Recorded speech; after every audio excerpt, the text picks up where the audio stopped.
So I'm Jacki Brown. I'm a disability and LGBTI rights activist from Melbourne.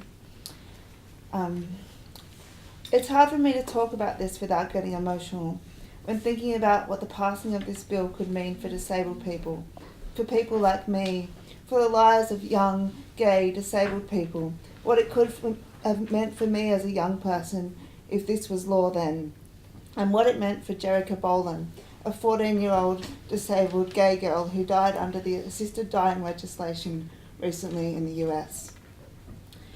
This legislation gives more power to the medical profession over the lives of people with disabilities. It enables doctors and nurses to make judgments about what suffering is, and to view what suffering is purely arising out of an impaired body, when much of the suffering I and many others with disabilities experience is due to the social conditions which disadvantage and disable us.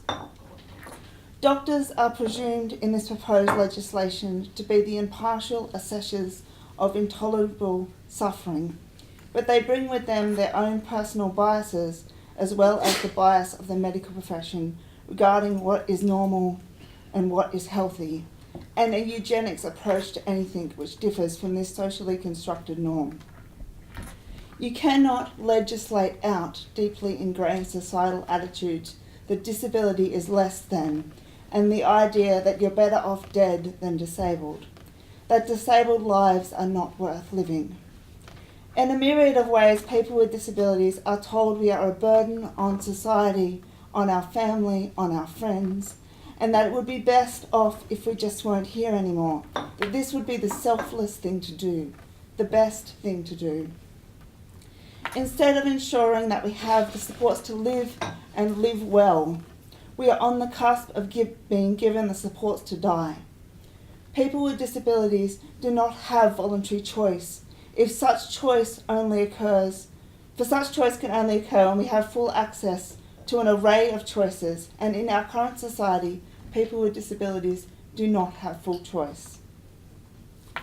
None of this occurs in a vacuum, in a logical, medical, rational vacuum. It is intrinsically influenced by the kinds of supports or lack of supports in our lives, and the worth we are being told that we hold or do not hold. Jacki was 14. She was young and had purple hair, and she knew that she was gay, and she was proud of that.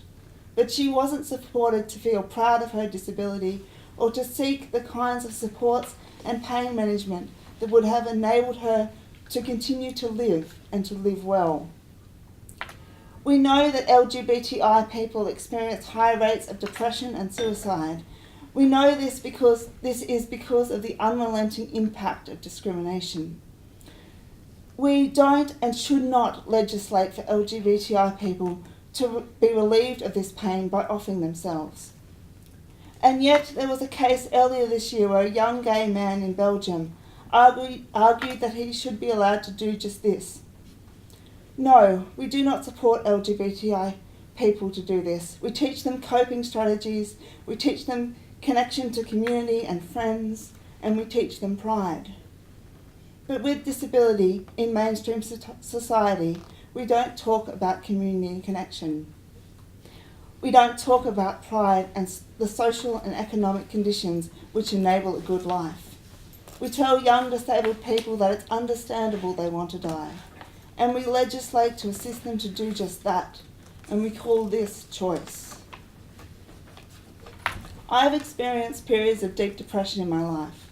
It runs in my family, and where the other members of my family have received help and support and counselling and medications to manage it, I, as a young disabled person, in hospital after attempting to end my life and almost succeeding, was told by the head psychiatrist that it was understandable that I wanted to die because I was in a wheelchair. I am deeply concerned that as a young person with a disability, or people who have newly acquired disabilities and are going through a great time of grief and depression about their new body, could argue that due to their disability, they could request this assistance to commit suicide. I know as an articulate and deeply depressed young person, I could have argued it convincingly. And my parents, who openly tell me to this day that I am a burden on them and my partner, believe it to be a logical and understandable choice. This legislation is being framed around individual choice, but for people with disabilities, our choices are already limited. We want the choice to live rich, full, messy lives, to love, to have wild sex, to get married. And it saddens me greatly that if this legislation were to pass, I would have the right to die before I have the right to marry my partner. Thank you. Thank you.